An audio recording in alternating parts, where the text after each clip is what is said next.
Geralmente é a Laura Alencar quem mais me ajuda com os vídeos aqui do canal, mas vocês lembram do Júlio Veloso, historiador e meu amigo que foi colunista aqui do canal? Pois é, eu aproveitei a data para pedir para ele uma ajuda para a gente falar um pouco mais de história, então vamos lá.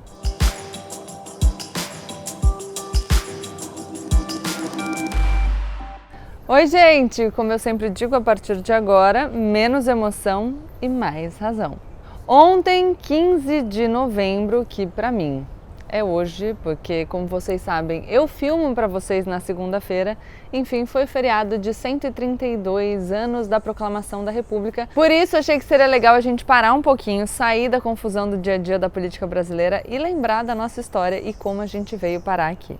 Quando o Brasil ficou independente, em 1822, o mundo estava virado de ponta cabeça. Estava rolando uma enorme onda revolucionária que tinha começado em 1776, quando as 13 colônias se separaram da Inglaterra e, pela primeira vez, criaram um país novo, os Estados Unidos.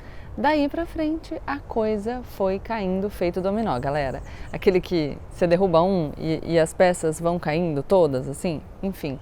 Foi a Revolução Francesa em 1789. Aliás, quem fez o curso Revolução Francesa Eu Fui já sabe tudo da importância desse momento para a história. Mas enfim, Revolução Francesa, Revolução do Haiti e uma independência nas Américas atrás da outra. Bom, o Brasil nasceu como país independente no meio dessa grande onda revolucionária e a gente só entende direito à independência se pensar assim, se enxergar a independência como parte de um processo maior. Aí vocês vão me dizer, ok, Gabriela, mas estamos no 15 de novembro, por que você está falando de independência se o 7 de setembro foi há mais de 2 meses? Não era a Proclamação da República o tema do vídeo? Então, primeiro, que no 7 de setembro eu estava falando da 79ª ameaça de golpe do Biruliro Lais, né? Eu sabia que era só mais um engodo, mas imagina se eu não falo das manifestações golpistas aqui no canal naquela época para fazer um vídeo de história. Vocês iam brigar comigo. Então eu dei uma colher de chá, porque eu gosto muito de vocês, me importo com a opinião de vocês, com aquilo que vocês querem, mas hoje eu que vou querer que vocês venham comigo passear um pouquinho na história. Eu também estou falando da independência hoje porque se por um lado a independência do Brasil foi uma das dezenas que foram acontecendo nas Américas, então uma no meio do bolo, aqui a coisa tomou um outro formato. O Brasil, na contramão dos vizinhos, não virou uma república depois da independência, mas uma monarquia. Pois é. Ninguém na América Latina, talvez só o México, que teve um período monárquico curtinho, comemora a proclamação da República. A parte boa é que esse feriado de delícia só a gente tem e eu estou aproveitando muito bem aqui no litoral paulista, espero que vocês também estejam aproveitando.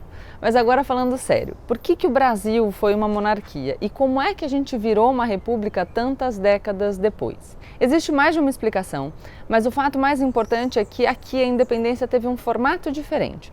Vocês lembram das aulas do colégio sobre a vinda da família real para o Brasil em 1808? Vamos retomar um pouco. Com a invasão do imperador francês Napoleão na Península Ibérica, onde fica Portugal, a corte portuguesa se deslocou para o Brasil para se preservar.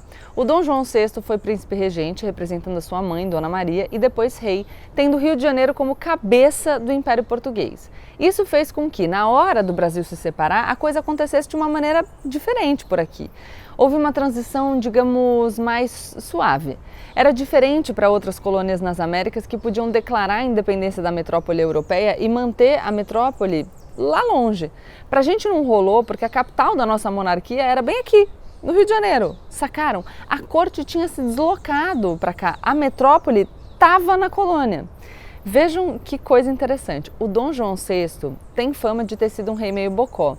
Mas, na verdade, se a gente olhar bem, ele era bastante esperto. Notem que mesmo com todo esse processo revolucionário que eu descrevi, uma onda quase irresistível de transformação política no continente inteiro e que também pegou os portugueses, ele continuou como rei de Portugal e mesmo depois da separação do Brasil, depois da independência, o seu filho e o seu neto foram imperadores por aqui. Fala a verdade, vamos comparar com o que aconteceu com a Espanha e mesmo com a Inglaterra e vejam que o Dom João, na verdade, se saiu muito bem.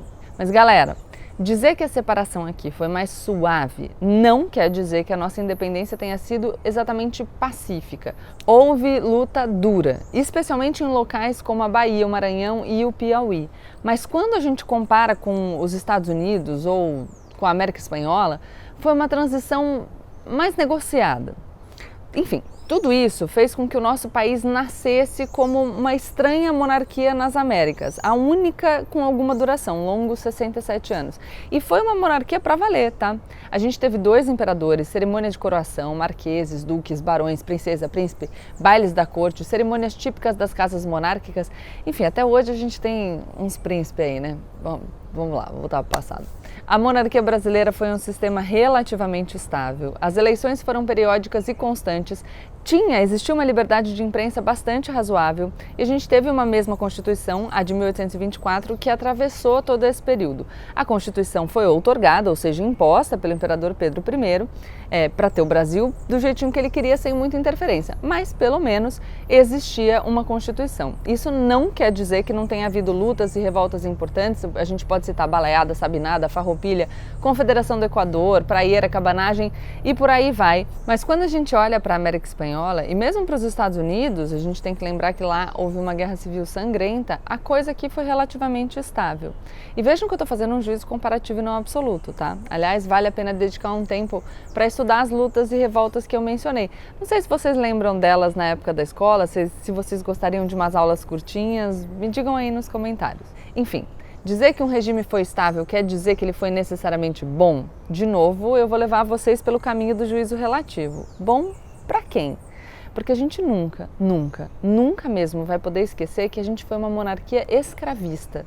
A escravidão era um traço definidor do sistema monárquico brasileiro. Enquanto em vários lugares do mundo a escravidão já declinava rapidamente, por aqui ela só cresceu. Ficou mais iníqua, ou seja, injusta e mais violenta.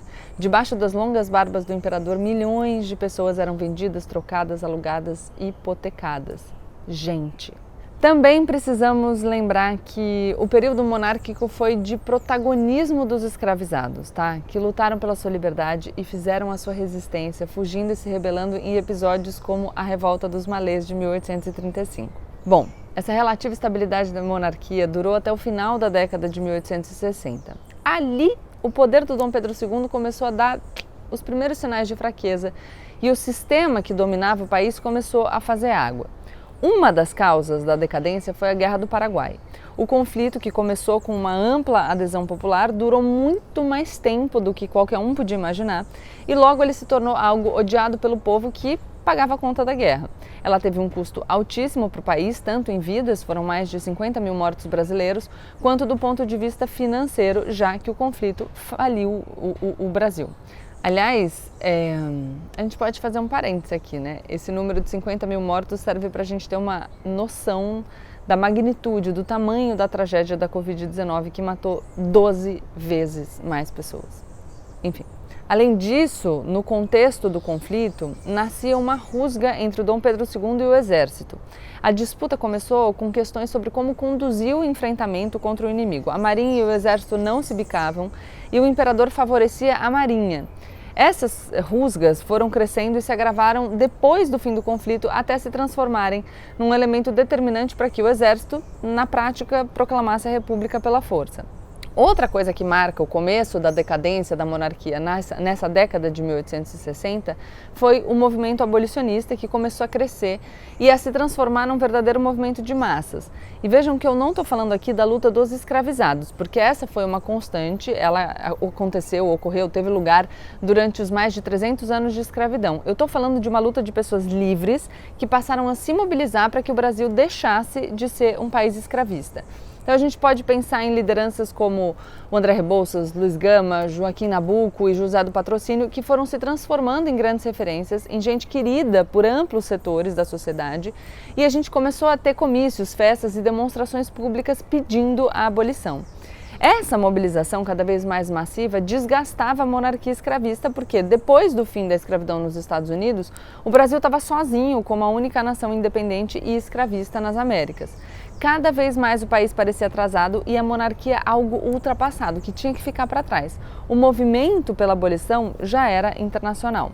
Por outro lado, As medidas como a Lei do Ventre Livre de 1871, mesmo sendo limitadas, recebiam resistência dos fazendeiros escravistas. Eles se organizavam, inclusive se armando, para resistir à luta dos escravizados e dos abolicionistas. O Pedro II, portanto, estava numa sinuca de bico entre os abolicionistas, que queriam a liberdade e tinham cada vez mais apoio na opinião pública, e os escravistas, que acusavam o trono de não garantir a propriedade privada.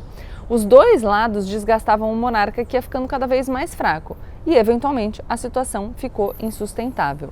A idade do Dom Pedro II também contava para o enfraquecimento da monarquia, porque mesmo não tendo o apoio que ele tivera antes, ele ainda tinha um respeito ali na opinião pública, mas ele não tinha um herdeiro masculino. A herdeira dele era a princesa Isabel, a filha mais velha, que seria monarca reinante quando o Pedro morresse. Só que a perspectiva era de um terceiro reinado sob o comando do Conde de, o marido da princesa Isabel. Não sei se vocês devem ter gostado do meu francês, né? E essa ideia não agradava quase ninguém. Ele era visto por muitos como um estrangeiro super arrogante que poderia ter as tendências autocráticas que o Dom Pedro não tinha. Também contava para o desgaste da monarquia uma vontade de modernidade, de colocar o Brasil no mesmo nível das nações mais avançadas. A ideia de que a república era um regime melhor, mais igual, mais moderno, que a monarquia era algo do passado, sabe? Que a vocação americana do Brasil pedia um outro tipo de poder, no qual a única legitimidade vinha da vontade popular expressa pelo voto, enfim. Afinal, o Brasil era um país jovem, americano, um novo mundo e não uma velha nação europeia. Esse sentimento era muito forte entre os jovens oficiais do Exército e entre algumas lideranças populares. Então vamos lá. Vocês veem que o regime estava se isolando, certo? E a coisa foi ficando mais feia quando surgiu um confronto entre a Igreja e a coroa. Desde a independência, as decisões do Papa necessitavam de confirmação do poder político do imperador, especialmente no que dizia respeito à nomeação de cargos. Diante do encaminhamento de uma decisão papal sobre a excomunhão de católicos que eram também maçons, começou uma grave crise que acabou com a prisão de bispos e com um desgaste enorme para a monarquia. Ao fim e ao cabo, Dom Pedro não ficou bem na foto nem com os católicos e nem com os que queriam uma maior separação entre o Estado e a Igreja. Não ganhou em frente nenhuma. O clima de fim de festa só crescia, uma crise após a outra virou uma bola de neve.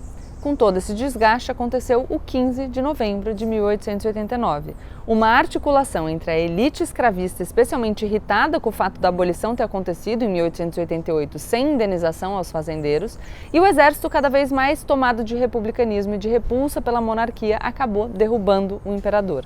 Ele e a família real foram expulsos do país no meio da noite de um dia para o outro para viver e morrer no exílio. Notem com atenção essa articulação entre o republicanismo que rejeitava a velha monarquia e a elite escravista que estava pistola com a abolição. Uma gente que supostamente queria o futuro, um poder legitimado pelo voto popular e que, para dar o passo, conta com a ajuda do passado mais passado que pode existir. Quando eu digo para vocês que as coisas são mais complexas do que parecem ou do que a gente gostaria que elas fossem, é disso que eu estou falando. Assim, um pouco a frio, sem uma grande luta que tenha tomado as ruas, acabou a monarquia brasileira e o país se tornou uma república. Os militares, que tiveram um papel decisivo no processo, nomearam os primeiros presidentes, o Deodoro da Fonseca e o Floriano Peixoto. E depois disso não deixaram mais de intervir na política brasileira de um jeito ou de outro. Vocês que estavam aí achando que a gente começou a falar dos militares envolvidos com a política no Brasil em 1964, sabem de nada, inocentes. Tem muito mais angu nesse caroço. Caroço nesse angu? Me confundi. Enfim, o verdadeiro poder logo passou a ser exercido pelos grandes fazendeiros do Centro-Sul, que passaram a ser hegemônicos no país. O Brasil saiu do Império Escravista para mergulhar na realidade de uma república oligárquica, onde um pequeno grupo dividiu o poder político nacional, enquanto oligarquias regionais monopolizavam o poder nos estados. Ora! Que coisa diferente, né? Quando a gente vê nos dias de hoje os caciques decidindo o futuro do país, meia dúzia de deputados acertando todas as votações com base em emendas parlamentares secretas, o trem da alegria dos amigos do presidente passeando em Dubai, a gente pensa, poxa, a gente ainda precisa de muito feijão com arroz para ser uma verdadeira república, né? E sim, precisamos. E sabe como a gente vai conseguir isso? Estudando, ampliando o nosso repertório, conscientizando a nós mesmos e os que estão à nossa volta para a gente construir juntos uma república mais república mesmo. Não tem atalho, galera. Tem que ser desse jeito. Mas Isso não nos impede de comemorar o 15 de novembro, seja para curtir o feriado e espairecer, porque nenhuma cabeça funciona exausta, seja para lembrar o sentido exato da palavra comemorar e nos fortalecer para a construção. Comemorar significa lembrar juntos. Então vamos lembrar juntos da República para conhecer a nossa história e lutar por um ideal de futuro em que o governo seja, de fato, aquele da coisa pública. Um livro muito interessante sobre esse período da proclamação da República é Os Bestializados, do historiador José Murilo de Carvalho. Já se vocês quiserem ler um romance sobre essa época, Machado de Assis escreveu Esaú e Jacó, um clássico da nossa literatura que também vale muito a pena. Eu queria terminar perguntando se vocês gostam quando a gente fala um pouquinho mais de história por aqui, quando a gente sai dos escândalos do dia a dia. Me contem aí nos comentários, afinal, para a gente entender por que o nosso presente é tão complicado, a gente precisa investigar um pouquinho do nosso passado. Tchau, tchau!